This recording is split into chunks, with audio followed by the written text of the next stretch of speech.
High profile अपराध हमेशा police के लिए एक बड़ी चुनौती होते हैं। इन मामलों पर मीडिया की निगाहें, जनता की उम्मीदें और सरकार का दबाव होता है। 8 साल पहले यूपी के कानपुर शहर में ऐसी ही एक घटना सामने आई थी। नमस्कार दोस्तों, आप सब कैसे हैं? चलिए आज की कहानी शुरू करते हैं। 27 जुलाई 2014 कानपुर में दोपहर का वक्त था। शहर के एक बड़े कारोबारी के बेटे ने पुलिस को बताया कि कुछ बाइक सवार बदमाशों ने उन्हें रास्ते में रोका और उनकी पत्नी को कार समेत अगवा कर लिया है। वह करीब 12:30 बजे अपनी पत्नी ज्योति के साथ अपनी कार से कार्निवल रेस्टोरेंट से घर की तरफ वापस लौट रहे थे।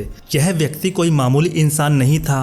वो शहर के अरबपति कारोबारी ओम प्रकाश दासानी का 30 वर्षीय छोटा बेटा पीयूष दासानी था। पुलिस अपनी जांच शुरू कर देती है। पुलिस पीयूष की कार और ज्योति की तलाश कर रही थी। पीयूष का हाल बहुत बुरा था, बहुत ज्यादा परेशान था। ज्योति के अगवा हो जाने की खबर पूरे शहर में आग की तरह फैल चुकी थी। दासानी परिवार के घर पर उनके रिश्तेदार और कारोबारी आने लगे थे। पुलिस के तमाम बड़े अफसर भी मौके पर पहुंच चुके थे। कानपुर के आईजी, डीआईजी और एसएसपी पीयूष से बातें करने की कोशिश कर रहे थे। पीयूष का रो रो कर बुरा हाल था। पुलिस के पूछने पर उसने पुलिस को वही बात बताई जो वो पहले भी पुलिस को बता चुका था। पीयूष ने पुलिस को बताया कि वो अपनी पत्नी के साथ अपनी कार से करीब 11:30 बजे रेस्टोरेंट से निकले थे।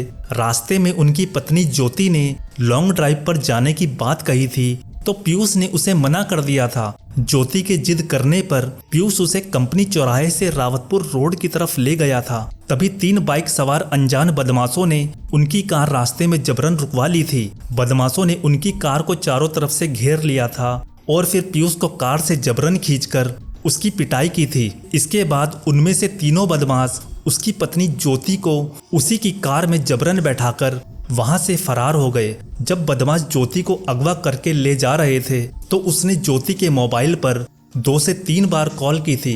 तभी किसी ने फोन कॉल रिसीव की थी। दूसरी तरफ से ज्योति की तेज आवाज आ रही थी। वो बचाओ बचाओ चिल्ला रही थी। बदमाश उसे गाली देते हुए मारने की धमकी दे रहे थे। इसके बाद फोन कट गया और जब पीयूष ने दोबारा कॉल की तो किसी ने कॉल रिसीव नहीं की। जब पुलिस के अधिकारियों के सामने पीयूष का बयान लिया जा रहा था, ठीक उसी वक्त करीब दोपहर के 1:30 बजे पुलिस ने कानपुर के पनकी इलाके से पीयूष की कार बरामद कर ली थी। उसी कार के अंदर ज्योति भी मौजूद थी, लेकिन जिंदा नहीं, मुर्दा। उसका कत्ल हो चुका था। उसकी लाश खून से सनी हुई थी। उसका शरीर तेज धार हथियार से गोंदा गया था। कार में इस तरह से खून फैला था कि ज्योति के कपड़ों का रंग भी पहचान में नहीं आ रहा था। ये खबर मिलते ही पीयूष दासानी के घर पर कोहराम मच जाता है। पूरे शहर को पता चल चुका था कि अरबपति कारोबारी की बहू का बेरहमी से कत्ल कर दिया गया है।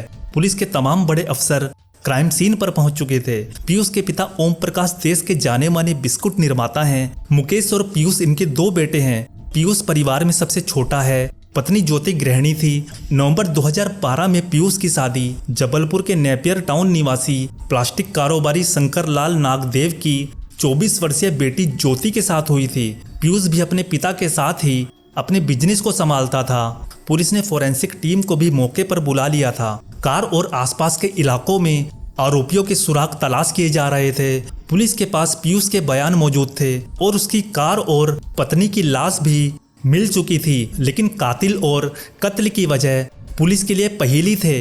पुलिस ज्योति की लाश को पोस्टमार्टम के लिए भेज देती है, जहां जांच के दौरान पता चला कि ज्योति का कत्ल किसी चाकूनुमा तेजधार हथियार से किया गया था। उसके शरीर पर चाकू से गोंदे जाने के 1 नहीं 2 नहीं बल्कि 17 निशान थे। बाद में उसका गला घोंटकर बड़ी ही बेरहमी से मारा गया था।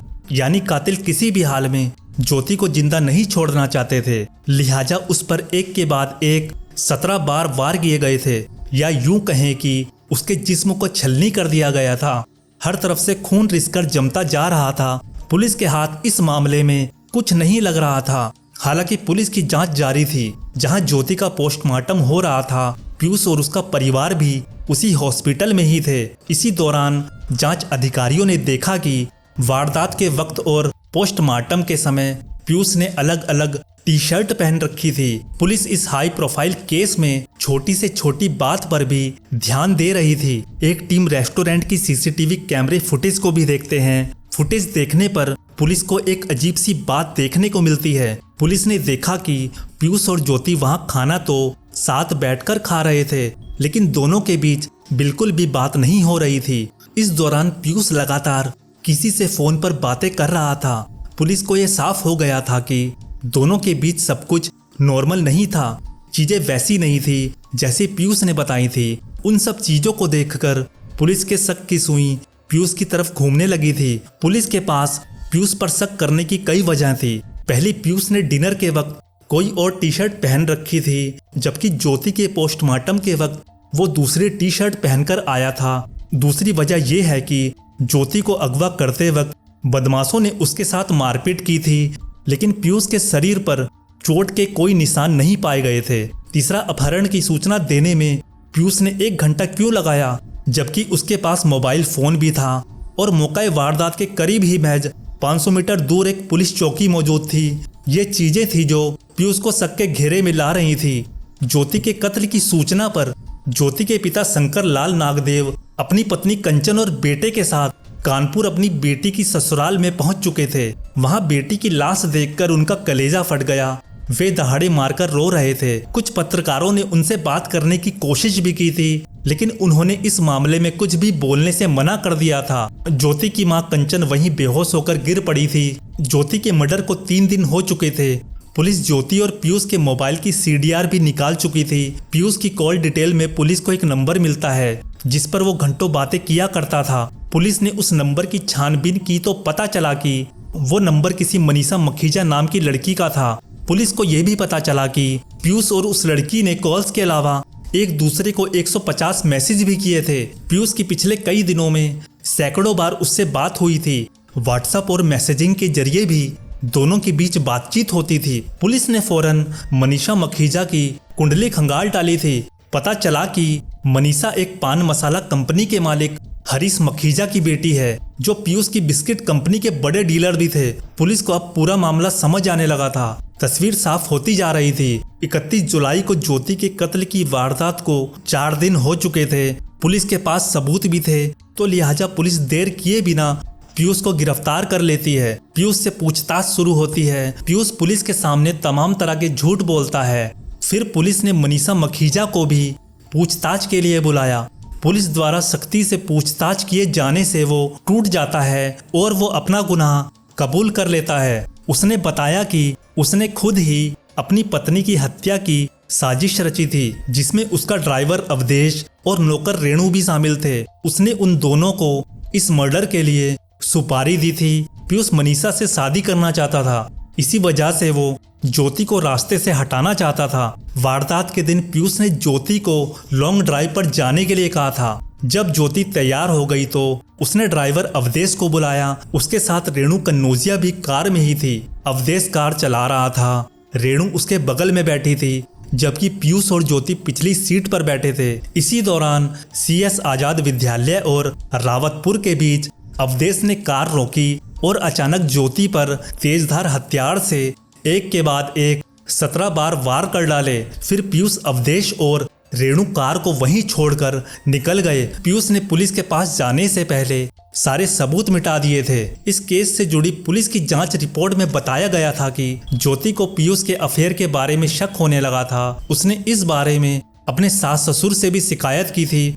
ज्योति ने उन्हें बताया था कि पीयूष रात में 1 बजे से 4 बजे के बीच कहीं चला जाता है और सुबह लौटता है। इस केस की जांच पड़ताल के दौरान पुलिस के हाथ ज्योति की एक डायरी लगती है, जिसके मुताबिक ज्योति और पीयूष दासानी का रिश्ता शादी के पहले दिन से ही ठीक नहीं था। डायरी में ज्योति ने लिखा था कि वो दुनिया की निगाह में पीयूष की पत्नी है। पीयूष ने उसे कभी पत्नी का दर्जा नहीं दिया था, लेकिन वो परिवार की बदनामी के डर से ये बात किसी को नहीं बताती थी। ज्योति ने डायरी में पीयूष पर उसे मानसिक रूप से प्रताड़ित करने का आरोप भी लगाया था।